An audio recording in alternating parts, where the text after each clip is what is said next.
Hi friends, welcome to my channel. അങ്ങനെ നമ്മൾ ഇന്ന് ഏറെക്കാലം കാത്തിരിക്കുന്നത് നമ്മുടെ എമ്പുരാൻ്റെ ഒരു ചെറിയൊരു അപ്ഡേറ്റ് വന്ന് കിടക്കുന്നുണ്ട്. ഒഫീഷ്യലല്ല, അൺഒഫീഷ്യലായ ഒരു അപ്ഡേറ്റ്സ് ആണ്. ചിലപ്പോൾ ഈ വരുന്ന ന്യൂ ഇയർ എമ്പുരാൻ്റെ ടീസർ ഉണ്ടാവുമെന്നും അങ്ങനെ ചെറിയൊരു റൂമേഴ്സ് ആണോ എന്നറിയില്ല. പക്ഷെ അതിങ്ങനെ ഇപ്പോൾ സോഷ്യൽ മീഡിയ അങ്ങനെ ആടി ഒഴിഞ്ഞ് നടക്കുന്നുണ്ട്. ഓക്കെ, പക്ഷെ എനിക്കിതിൽ പറയാനുള്ളത് മാർച്ച് 27-നാണ് ഈ പടം റിലീസ് ചെയ്യാൻ ഉദ്ദേശിക്കുന്നത് വേൾഡ് വൈഡിലായിട്ട്. പക്ഷെ ഈ പടം ഈ ഫാൻസുകാരെല്ലാം കൂടി പൊട്ടിക്കുമോ എന്ന് കേട്ട് കഴിഞ്ഞാൽ എനിക്ക് തോന്നുന്നു നല്ലപോലെ പൊട്ടിക്കാനുള്ള എല്ലാ സാധ്യതയും ഈ പടത്തിലുണ്ട്. കാരണം അപ്പോൾ എമ്പുരാൻ ഇപ്പോൾ ലൂസിഫറിന്റെ 2ാം ഭാഗമായിട്ടാണല്ലോ എമ്പുരാൻ കാണുന്നത്. അപ്പോൾ ഈ എമ്പുരാൻ പറയുന്ന സംഭവത്തിനെ ആ സിനിമയ്ക്ക് ഒരുപാട് എക്സ്പെക്ടേഷൻ പറഞ്ഞ തോക്ക് കാണിക്കുന്നു. എന്താ പറയുക, പുതിയൊരു ഹോളിവുഡിൽ നിന്ന് അവിടെ നിന്നൊക്കെയോ ആളുകൾ വില്ലനായിട്ട് വരുന്നു, അങ്ങനെ ടോൺലി വരുന്നു പറയുന്നു, അതല്ല ഇനി വേറെ ആണോ എന്ന് പറയുന്നു. അങ്ങനെ കുറെ അധികം റൂമേഴ്സ് ഇതിൽ ഓൾറെഡി ഉണ്ട്. ഈ സിനിമയെ കുറിച്ചിട്ട് റൂമേഴ്സ് കുറെ ഉള്ളത് കൊണ്ടും പിന്നെ ഇതിന്റെ ഓരോ ലൊക്കേഷൻ സ്റ്റിൽസ് എല്ലാം കാണിച്ച് നമ്മളെ ഒരുപാട് ഹൈപ്പ് അടിച്ച് നിൽക്കുന്നുണ്ട്. പിന്നെ ഇടയ്ക്ക് വെച്ചിട്ട് ഈ പൃഥ്വിരാജ് സുകുമാരൻ പറഞ്ഞ വ്യക്തിയുടെ ഒരു അല്പത്തരത്തിന് കാണിക്കല്ലോ, അതാണ് ഈ ഹെലികോപ്റ്റർ വരും പറഞ്ഞു വന്നു എന്ന് പറഞ്ഞ് കുറെ അല്പത്തരം കണ്ടല്ലോ.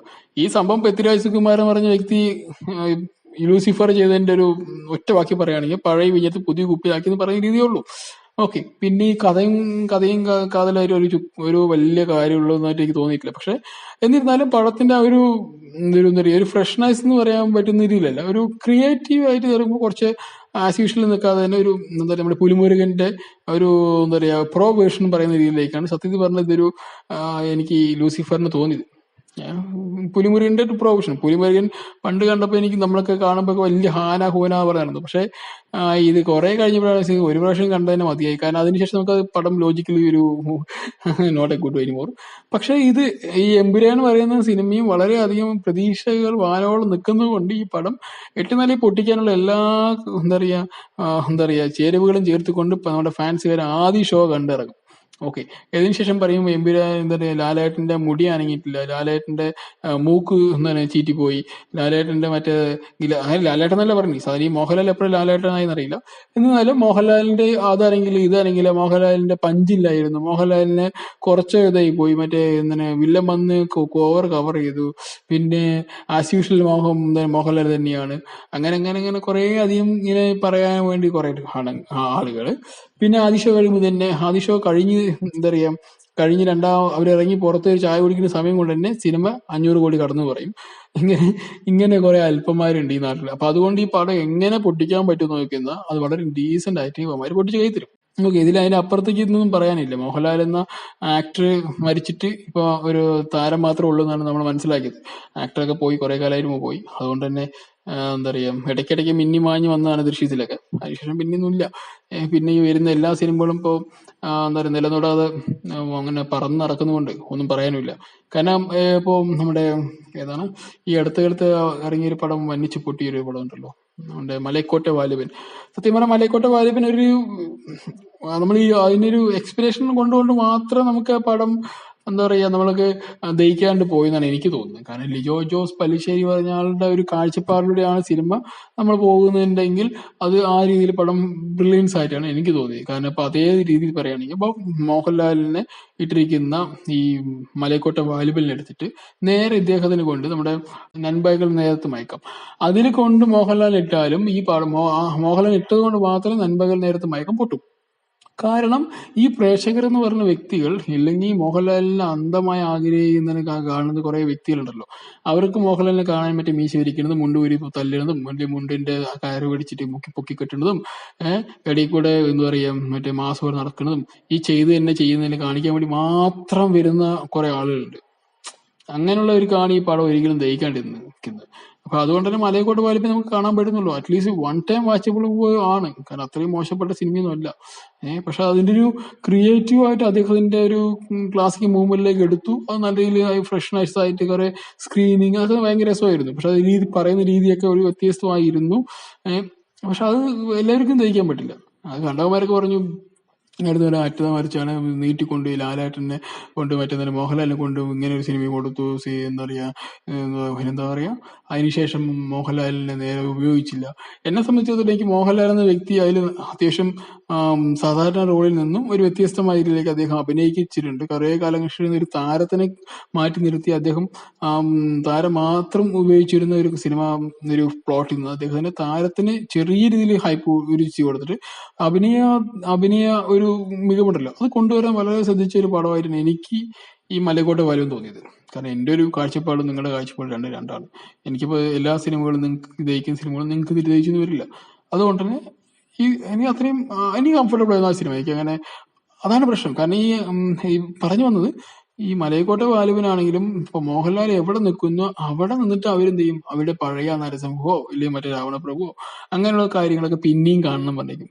കാരണം സത്യം പറഞ്ഞാൽ ഈ ഈ ഫാൻസ് പറയുമ്പോൾ മമ്മൂട്ടി ഫാൻസും മോഹൻലാൽ ഫാൻസും പറഞ്ഞെടുക്കുകയാണെങ്കിൽ മോഹൻലാൽ ഫാൻസിന് എഡ്യൂക്കേഷൻ കുറച്ച് കമ്മിയായിട്ട് എനിക്ക് തോന്നിയിട്ടുള്ളൂ. കാരണം മമ്മൂട്ടി ഫാൻസിനെ ഏതെടുത്താലും അക്സെപ്റ്റബിൾ ആണ്. കാരണം അവരെല്ലാം തന്നെ മോഹൻലാലിനെ പോലെ അന്ധമായ ഒരു താരത്തിനെ എന്താ പറയാ ഈ ഒരു എന്താ താരത്തിനെ ഇങ്ങനെ വർഷിപ്പ് ആയിട്ട് നടക്കുന്ന ടീമുകളൊന്നുമല്ല. കാരണം മമ്മൂട്ടിക്ക് എല്ലാ പ്രായക്കാരിലും അത്യാവശ്യം നല്ല ഒരു മെച്യൂർഡ് ആയിട്ടുള്ളൊരു ഓഡിയൻസ് ഉണ്ട്. പക്ഷെ ഇമ്മച്യൂർഡ് ആയിട്ടുള്ള ഒരു ഓഡിയൻസ് ആയിട്ടാണ് എനിക്ക് എപ്പോഴും മോഹൻലാലിനെ കാണാൻ പറ്റുന്നത്. കാരണം മോഹൻലാലിന്റെ ഈ നമ്മുടെ ചെറുപ്പകാലത്ത് ഇപ്പൊ എന്റെയൊക്കെ ചെറുപ്പകാലത്ത് നമുക്ക് ഏറ്റവും ഇഷ്ടപ്പെട്ട സിനിമകൾ മോഹൻലാലിന്റെ ആയിരിക്കും. കാരണം അതിൽ തമാശകൾ മാത്രം കണ്ടുകൊണ്ടിരിക്കുന്നതായിരിക്കും. മമ്മൂട്ടിനെ പറയുമ്പോൾ ഭയങ്കര സീരിയസ് ഉണ്ട്. പക്ഷെ അന്ന് ബുദ്ധിയില്ലാത്തത് കൊണ്ട് നമുക്ക് എന്താ പറയാ, നമുക്ക് അന്ന് ഇഷ്ടപ്പെട്ടിരിക്കും. പക്ഷെ ഇപ്പോഴാണ് നമ്മളൊരു സിനിമ എന്ന രീതിയിലേക്ക് കാണുമ്പോൾ അത് കുറച്ചുകൂടി വ്യത്യാസം. കാരണം രണ്ട് സിനിമ രണ്ട് രീതിയിലുണ്ട്. പക്ഷെ എന്ന് വെച്ചിട്ട് രണ്ടും മോശം അന്ന് നമുക്ക് മറ്റേതൊക്കെ മോശം മമ്മൂട്ടിയുടെ സിനിമയൊന്നും എന്താ പറയുക നമുക്ക് ഇഷ്ടപ്പെടാത്ത കാര്യം എന്ന് പറയുന്നത് എന്തുകൊണ്ടായിരുന്നു കേട്ടാൽ അദ്ദേഹത്തിന് വളരെ സീരിയസ് ആയുള്ള റോളുകളായിരുന്നു. പക്ഷെ അത് ഭയങ്കര ഡെപ്ത് ഉള്ളായിരുന്നു. പിന്നെയാണ് നമുക്ക് തിരിച്ചറിയേണ്ടത്. ഓക്കെ, പക്ഷെ ആ മൂല്യം പിന്നെയാണ് മനസ്സിലായത്. പക്ഷെ ഇപ്പൊ എന്ന് പറയുമ്പോൾ മോഹൻലാൽ എന്ന വ്യക്തിയിൽ ഇപ്പൊ അല്ലെങ്കിൽ താരത്തിന് മതിയായതുകൊണ്ടും ഈ പടത്തിൽ എവിടെയെങ്കിലും ചെറിയൊരു പ്ലോട്ട് ചെറിയൊരു ഒരു ലെവലില് എന്തെങ്കിലും എക്സ്പെക്ടേഷൻ ലെവൽ കുറഞ്ഞാൽ ഈ പടം 8 നിലയിൽ പൊട്ടുന്ന കാര്യത്തിൽ ഒരു സംശയമില്ല.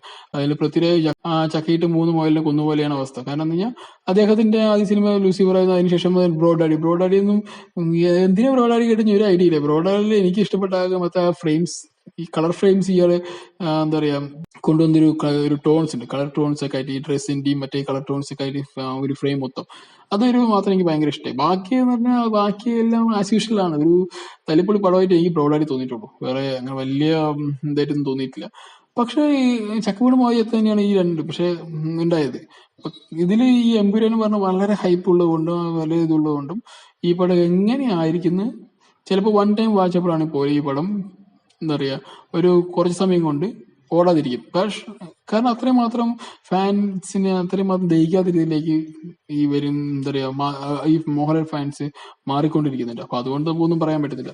മറ്റുള്ള ആക്ടേഴ്സിനെ പോലെയല്ല മോഹൻലാൽ പറഞ്ഞു. പക്ഷെ എന്താ വെച്ചാൽ മറ്റുള്ള ആക്ടേഴ്സ് പറയുമ്പോൾ അവർക്ക് ഇപ്പൊ ഈ ഫഹദിനെ കാണുന്നോ ഇല്ലെങ്കിൽ ആസിഫ് അലിനെ കാണുന്നോ അല്ലെങ്കിൽ വേറെ ഇപ്പൊ ഏതെങ്കിലും ടോവിനെ കാണുന്നു, അവരിനൊക്കെ രീതി എന്ന് പറയുന്നത് അവരിൽ നിന്നൊക്കെ ആസിഫ് അലി എടുക്കാൻ തന്നെ ഓരോ സിനിമ വ്യത്യസ്തമാണ് അദ്ദേഹത്തിന്റെ.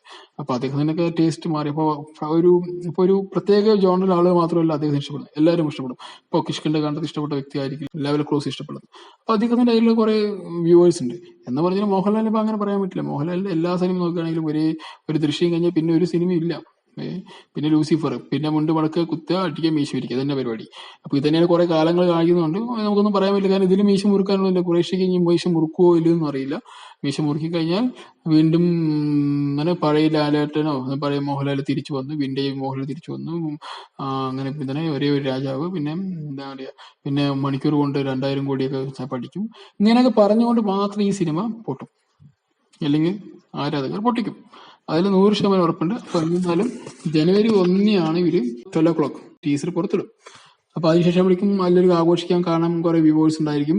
അപ്പൊ തന്നെ പറയും ഈ ലോകത്തിലെ എല്ലാ റെക്കോർഡും ഒരു എന്താ പറയാ കണ്ട് എല്ലാവരും ഈ മോഹൻലാൽ ആരാധകർ ബ്രേക്ക് ചെയ്ത് പറഞ്ഞ ന്യൂസ് ഒക്കെ ഇടും. കാരണം ഇവര് തന്നെയാണ് ഈ സിനിമ മൊത്തം മോഹൻലാലിനെയും പൊട്ടിക്കുന്നത്. കാരണം മോഹൻലാൽ എന്ന ആക്ടറിനെ മാറ്റി നിർത്തി ഒരു എന്താ പറയാ താരത്തെ മാത്രമേ വർഷിപ്പിക്കുന്ന എന്താ പറയാ ആരാധിക്കുന്നതിന്റെ ഒരു വലിയൊരു പ്രശ്നം ഈ സിനിമ ഈ മോഹൻലാലിനുണ്ട്.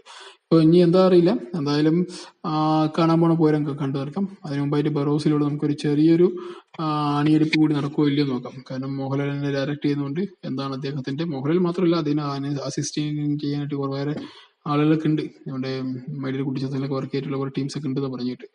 എന്നിരുന്നാലും നോക്കാം, എന്തായാലും ഇപ്പം എമ്പുരാൻ പൊട്ടുവോ ഇനി പൊട്ടാതിരിക്കാനോ നോക്കാം.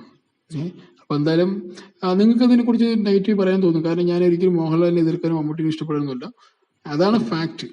കാരണം മോഹൻലാൽ എല്ലാ പടങ്ങളും പൊട്ടിക്കാനുള്ള മെയിൻ കാരണങ്ങളിൽ ഒരു മുഖ്യ ഘടകം എന്ന് പറയുന്നത് മോഹൻലാലിന്റെ അന്ധമായ ആഗ്രഹത്തിനെ ഇഷ്ടപ്പെടുന്ന കുറെ ഫാൻസ് ആണ്. അതിലേക്ക് നല്ലൊരു നാളെ നേർന്നുകൊണ്ട് ബൈ, സി യു. കാണാം അടുത്തൊരു അപ്ഡേറ്റുമായിട്ട്. നമുക്ക് വീണ്ടും കാണാം.